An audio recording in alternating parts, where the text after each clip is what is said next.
Hola, bienvenidos. Hoy hablaremos sobre la colitis ulcerativa. A manera de introducción, la colitis ulcerativa es una inflamación superficial que afecta a la mucosa del colon y el recto, de una forma crónica. El paciente se va a presentar con diarrea crónica, con hemorragia rectal y va a presentar un patrón de exacerbaciones y remisiones que explicaremos más adelante. En cuanto a la epidemiología, la incidencia de la colitis ulcerativa varía desde 1.5 a 24.5 por cada 100.000 habitantes. Si se relaciona con más frecuencia a los países desarrollados, porque se ha visto que los países que adoptan estas costumbres tienen un aumento en cuanto a la incidencia, lo que sugiere el factor ambiental podría contribuir en cuanto a la patogenia de la enfermedad. De acuerdo a la distribución de la edad, el pico de incidencia se muestra entre los 15 y los 30 años, pero la enfermedad puede manifestarse en cualquier edad. Y la población caucásica es más afectada que los afroamericanos.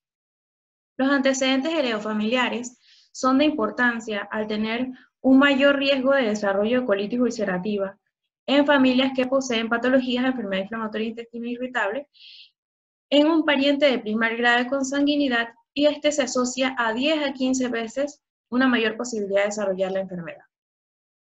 El fumar también se ha coligado a la enfermedad al inhibir el desarrollo de la colitis ulcerativa, y los exfumadores se han asociado a un 70% mayor probabilidad de agravar la enfermedad, por lo que podría considerarse el tabaco un factor protector. Otros modificadores de la enfermedad son los AINES, las infecciones entéricas por Clostridium difficile, la colitis por citomegalovirus. Se ha sugerido también que la apendicectomía a una edad temprana, previo a un diagnóstico de colitis ulcerativa, se considera un factor protector en cuanto al inicio y un curso más leve de la enfermedad. En cuanto a la patogenia molecular, algunas de las teorías sugieren que las personas están genéticamente predispuestas y tienen una respuesta inmunitaria de la mucosa alterada, lo cual causa una inflamación. Se han descrito 40 locus de susceptibilidad genética a la colitis ulcerativa, y estos codifican proteínas los cuales participan en la adhesión celular epitelial, contribuyendo a una disfunción de la barrera de la mucosa. La respuesta del sistema inmune mediada por linfocitos T citolíticos y Th2 dominantes. La asociación con los factores ha dado como resultado una hipersensibilidad a la mucosa, a la flora bacteriana y exagerada respuesta inmunitaria que finaliza en cuadros de inflamación crónica y lesiones. En cuanto al cuadro clínico, es importante hacer una valoración de los laboratorios como una biometría hemática completa, las transaminasas y otros exámenes que nos permiten estadificar al paciente. La proteína C reactiva y el volumen de eritrosedimentación frecuentemente se encuentran elevados en la colitis activa.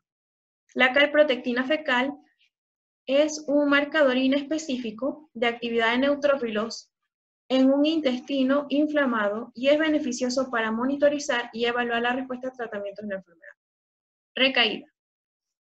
La calprotectina fecal en la colitis ulcerativa menor de 60 predice una remisión.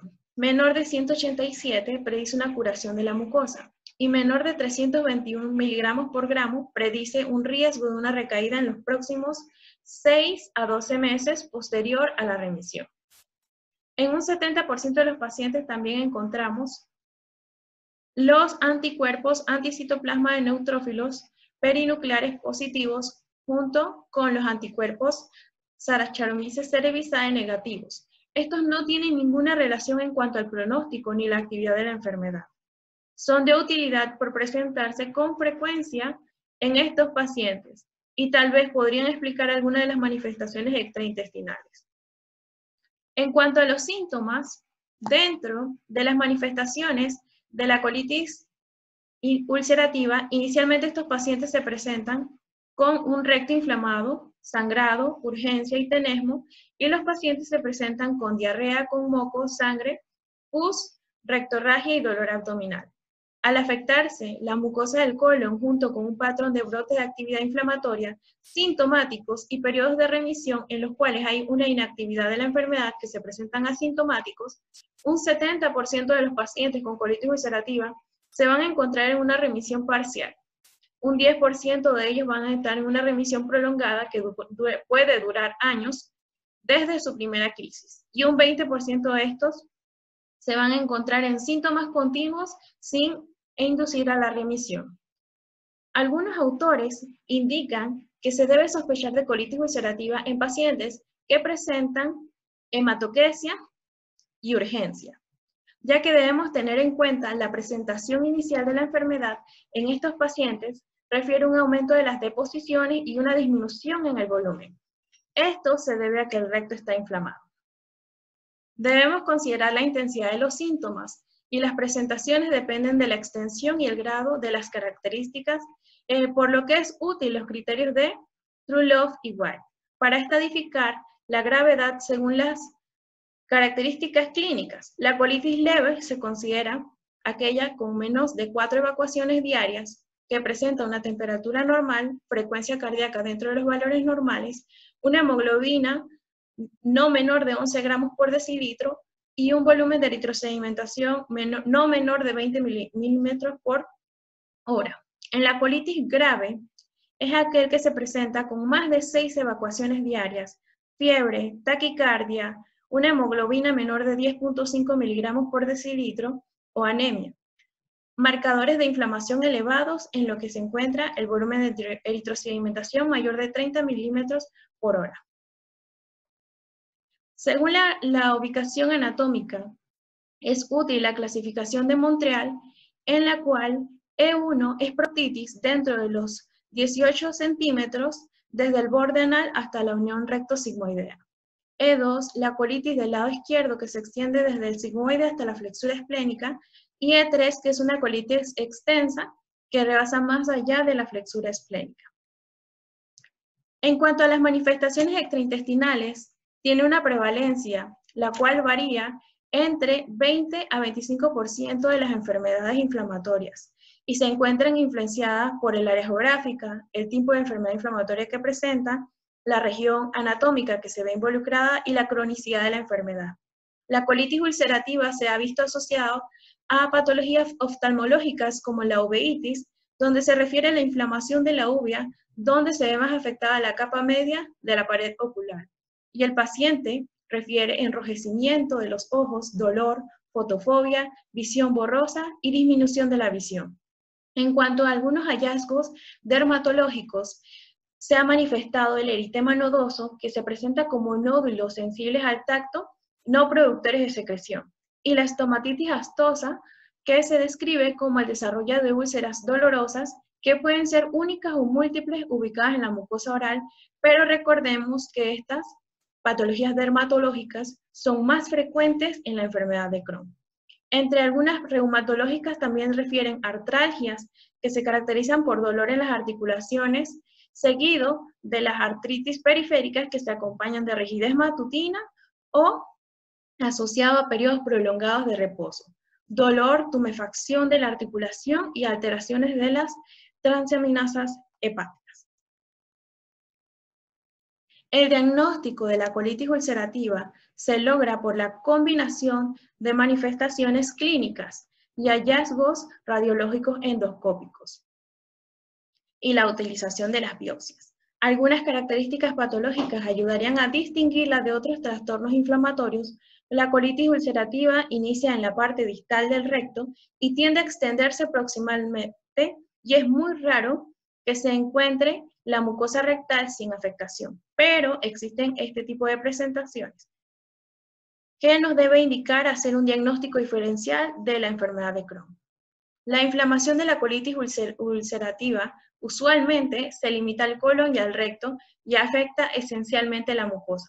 Es muy raro que se afecten capas más profundas, en lo cual se puede desarrollar, por ejemplo, un megacolon tóxico en la colitis fulminante. Los trastornos a distinguir de la colitis deberían ser una infección por infección bacteriana, colitis amebiana y otras como, por ejemplo, causantes la Escherichia coli, la Yersinia, Shigella, Salmonella y Campylobacter. También hay que considerar las colitis isquémicas y las lesiones por radiación y síndrome de úlcera rectal solitaria que simulan una colitis ulcerativa.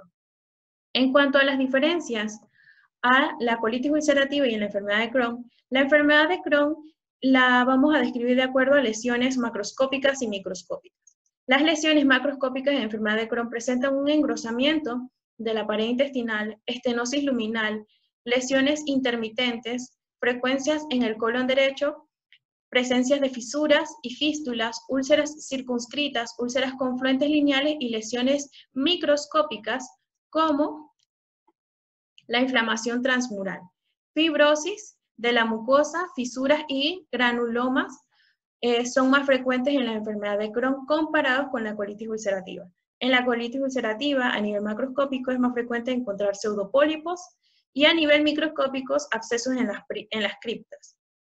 Por su distribución, la colitis se ubica en el colon y el recto con un patrón continuo, mientras que la enfermedad de Crohn suele presentarse intermitente desde la boca hasta el ano. Y entonces es menester diferenciar estas enfermedades porque el manejo es diferente. En cuanto a la colonoscopía, es de gran utilidad en estos pacientes, pero tiene un alto riesgo de perforación si se encuentra en un estado de friabilidad de la mucosa, por lo que en circunstancias en que los pacientes, por ejemplo, se encuentren en colitis ulcerativa aguda severa, será suficiente con una sigmoidoscopía flexible. El índice de Mayo se utiliza por los clínicos para realizar estudios. Está compuesto de elementos como el sangrado, la frecuencia de las evacuaciones y la valoración del médico y el score de endoscopía del 0 al 3. Donde las frecuencias de las evacuaciones, 0 es normal según la normalidad del paciente. 1 es de 1 a 2 evacuaciones al día según la normalidad del paciente. 2 de 3 a 4 evacuaciones al día. 3 más de 5 deposiciones al día, siempre considerando lo que es normal para el paciente. En el sangrado rectal, 0 es ausente. 1 van a ser estrías que se encuentran en las heces en menos de un 50% de ellas. 2 es una sangre franca que cubre más del 50% de la superficie de las heces. Y 3 es visualizar principalmente sangre. En cuanto a la valoración del médico global, 0 es leve, 1 es leve, 2 es moderado, 3 es severo. En el score endoscópico, 1 es un eritema de red vascular disminuida, friabilidad y granularidad. 2 es un eritema marcado con erosiones muy friables y ulceraciones con sangrado espontáneo. En cuanto al tratamiento, en este punto debemos tener en conocimiento y correcta estadificación de los pacientes para brindar el tratamiento oportuno de acuerdo a la condición en la que se encuentra el paciente. Por lo que dividimos los objetivos en inducción a la remisión y mantenimiento de la enfermedad. En la colitis leve, los hallazgos endoscópicos, en la colitis ulcerativa, su gravedad de las lesiones de la mucosa leve es un eritema con disminución del patrón vascular y discreta friabilidad. De acuerdo a la escala de Montreal, el tratamiento de la colitis ulcerativa activa leve con predominio de la ubicación con proctitis se recomienda el fármaco 5-ASA por vía rectal en una dosis de 1 gramo al día. En la colitis izquierda, enemas rectales de 5-ASA 1 gramo al día o 5-ASA por vía oral 2 gramos al día. En una colitis extensa, levemente activa, se utilizan 2 gramos al día de 5-ASA por vía oral. Si el paciente no tolera los 5-ASA, ya que está asociado a efectos adversos como dolor de cabeza, náuseas y alergias a la sulfa, puede ser sustituido por budesonida multimatrix en una dosis de 9 miligramos al día hasta inducir la remisión. Se prefiere el uso de la budesonida por el escaso efecto de primer paso en el metabolismo, y al ser un corticoide de acción local, tiene menos efectos adversos comparado con otros glucocorticoides sistémicos. Estos pacientes leves deben ser evaluados a las 6 semanas de terapia para evaluar la respuesta del paciente. Y en cuanto al mantenimiento de la colitis ulcerativa previamente leve activa, se utiliza en pacientes anteriormente tratados por proctitis, 5-ASA en una dosis de 1 gramo al día, y en colitis izquierda y colitis extensa, 5-ASA al menos 2 gramos al día. En la colitis de moderada a severa, se presenta un marcado eritema, ausencia del patrón vascular, friabilidad y erosiones, y en la grave se presenta exudado y hemorragia espontánea con úlceras profundas. En estos pacientes se podría utilizar el 5-ASA, pero solamente para la enfermedad moderada, no así para la severa. Por lo que debemos iniciar un tratamiento preferentemente con budesonida multimatrix, por las razones que ya explicamos. Dependiendo si responde o no, avanzamos en un esquema en que mencionaremos en los corticoides sistémicos orales, las monoterapias con tiopurinas o metrotexato, las terapias anti-TNF como adalimumab, golimumab o infliximab, y se recomienda el uso del infliximab combinado con tiopurinas porque han demostrado una mejor eficacia que en monoterapia. En caso tal de que los anti-TNF hayan fallado, se prosigue al uso del vedolizumab. Si no ha funcionado ninguno de los tratamientos anteriores, se recomienda el tofacitinib, 10 miligramos vía oral 2 veces al día durante 8 semanas. En cuanto al tratamiento de la colitis aguda severa, la evaluación del paciente debemos tener en cuenta la sigmoidoscopía flexible en las primeras 24 horas, máximo hasta las 72 horas. Para descartar el citomegalovirus son necesarias las biopsias y evaluar por megacolon tóxico. El tratamiento consiste en metilprednisolona 60 miligramos al día o hidrocortisona 100 miligramos al día 3 o 4 veces al día intravenoso, y se evalúa la respuesta dentro de 3 a 5 días. De no responder, se rescata con infliximab o ciclosporina hasta obtener la remisión. Los pacientes donde se manifiesta la colitis ulcerativa severa concomitante con Clostridium difficile, el mejor manejo es la administración de vancomicina oral, en comparación con el metronidazol. Los pacientes que presentan colitis por citomegalovirus, se ha observado que 1/3 de los pacientes que tienen una colitis aguda severa. En esto se debe realizar las biopsias para realizar el diagnóstico y se utiliza ganciclovir intravenosa y luego por vía oral por un periodo de 14 días, en los cuales un 70% de los pacientes responden. La proctocolectomía restauradora con reservorio ileoanal es un procedimiento quirúrgico preferido en el cual está indicado, por ejemplo, para el megacolon tóxico, para la perforación del colon y la presencia de una hemorragia refractaria o refractariedad a los fármacos. Para el tratamiento de la colitis ulcerativa, el uso de anti-TNF requiere una evaluación del paciente por un riesgo de reactivación de infecciones por tuberculosis, infecciones oportunistas latentes como lo son la histoplasmosis y la balastomicosis. Estos fármacos han sido asociados a efectos adversos como trastornos desmielinizantes como neuritis óptica y esclerosis múltiple, linfomas e insuficiencia cardíaca congestiva. Por todas estas indicaciones, el uso en la colitis ulcerativa solamente se limita a cuando presentan refractariedad, dependencia de los corticoides en colitis de moderada a severa, cuando el infliximab ha demostrado una eficacia a terapia de rescate en una colitis no respondedora por corticoides intravenosos. Las manifestaciones fuera del intestino, por ejemplo, de tipo articulares o dermatológicas, cuando la proctocolectomía restauradora con reservorio ileoanal o IPA están complicadas y puede ser útil el uso de infliximab y adalimumab. Estos pacientes pueden presentar niveles bajos de los anti-TNF por el desarrollo de anticuerpos contra el fármaco, por una mucosa muy inflamada con pérdidas de proteínas, una mayor eliminación del fármaco por el alto grado de inflamación, y se ha observado que al aumentar de peso y ser hombre predispone a un estado refractario. El vedolizumab es un fármaco anti-TNF que siguiendo el esquema de moderado a severo, se utiliza cuando hay refractariedad a todos los anti-TNF.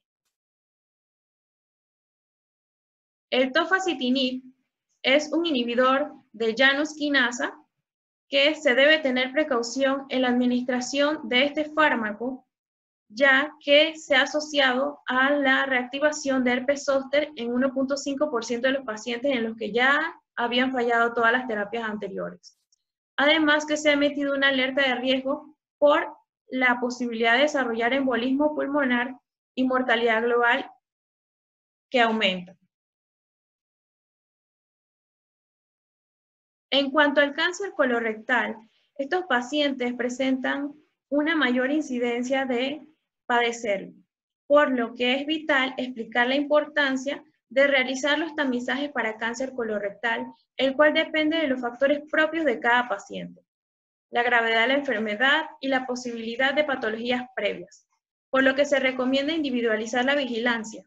Por ejemplo, un paciente que presenta colitis ulcerativa debe realizarse una colonoscopía 8 años posterior al diagnóstico de la colitis ulcerativa, mientras que un paciente en los que se encuentren, por ejemplo, colangitis esclerosante primaria, debe someterse a una colonoscopía de inmediato al diagnóstico y anualmente a partir de entonces. Debe realizarse en un plazo de 1 a 3 años, dependiendo de los riesgos propios de cada paciente. En cuanto a las recomendaciones preventivas, a estos pacientes debe explicarse la importancia de mantener su tratamiento para evitar las recaídas o periodos graves de enfermedad.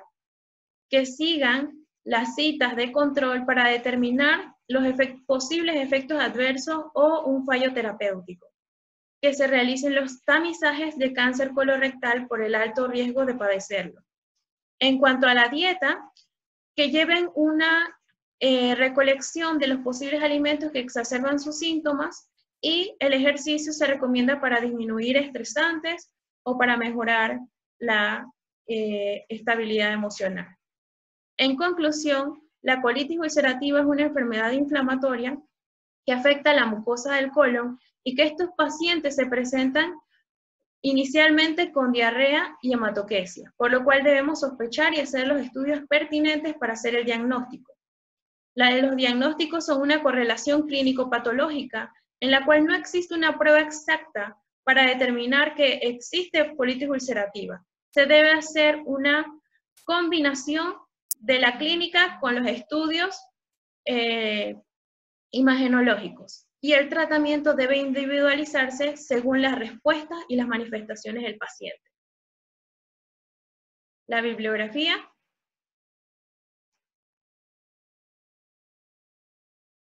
Muchas gracias.